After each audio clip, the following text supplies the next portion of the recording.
Ang wombat, na kilala rin bilang Vombates ursinus, ay isang kamanghamanghang nilalang na katutubong sa Australia. Ito ay isang marsupial, kabilang sa pamilya Vombatidae, at malapit na nauugnay sa koala. Sa matipuno nitong pangangatawan at mga kakaibang katangian, ang wombat ay mahusay na inangkop sa kanyang burrowing lifestyle. Suriin natin ang mundo ng hindi pangkaraniwang nilalang na ito at tuklasin ang ilang nakakaintriga na katotohanan tungkol sa mga wombat.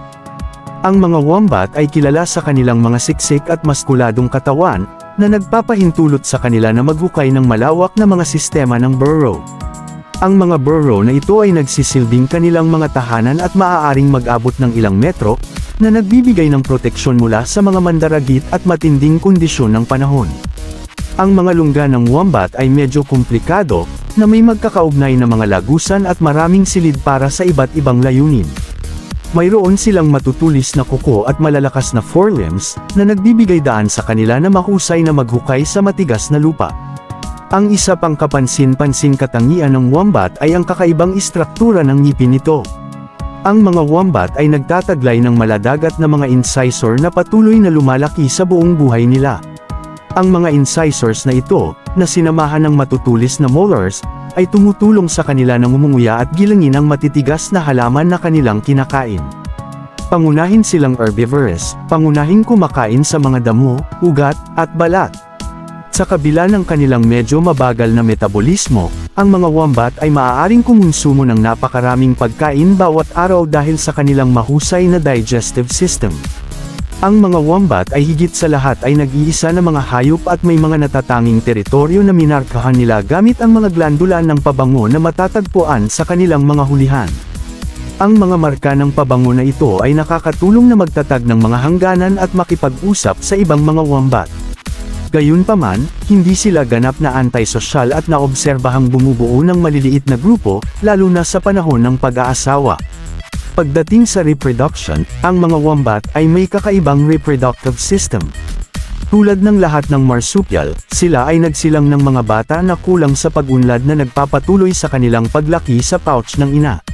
Pagkatapos ng maikling panahon ng pagbubuntis na humigit kumulang 20 hanggang 30 araw, ang maliliit na joey ay gumagapang sa lagayan, ikinakabit ang kanilang mga sarili sa isang utong, at nananatili doon ng ilang buwan. Kapag naging napakalaki na nila para sa pouch, sisimulan nilang galugarin ang labas ng mundo ngunit madalas na bumalik sa kaligtasan ng pouch hanggang sa ganap na independyenta.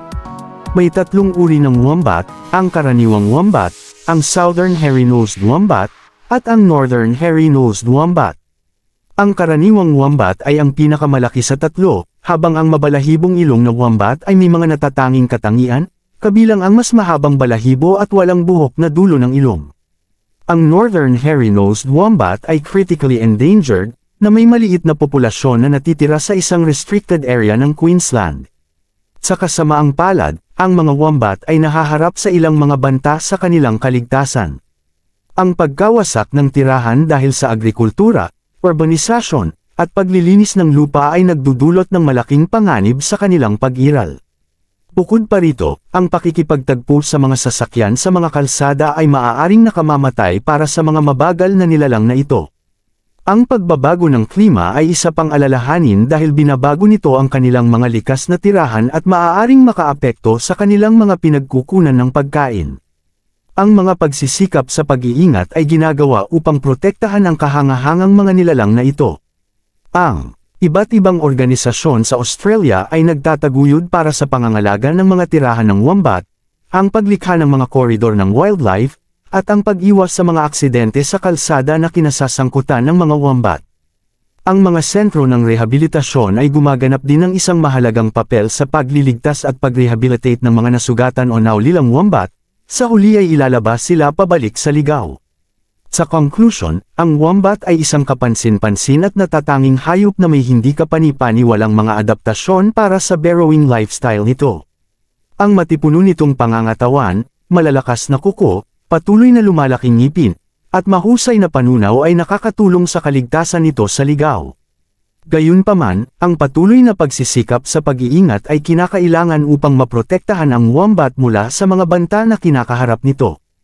Sa pamamagitan ng pagpapataas ng kamalayan at aktibong pakikilahok sa pangangalaga ng kanilang mga tirahan, matitiyak natin ang kaligtasan at pag-unlad ng mga kamangha-manghang nilalang na ito sa mga susunod na henerasyon.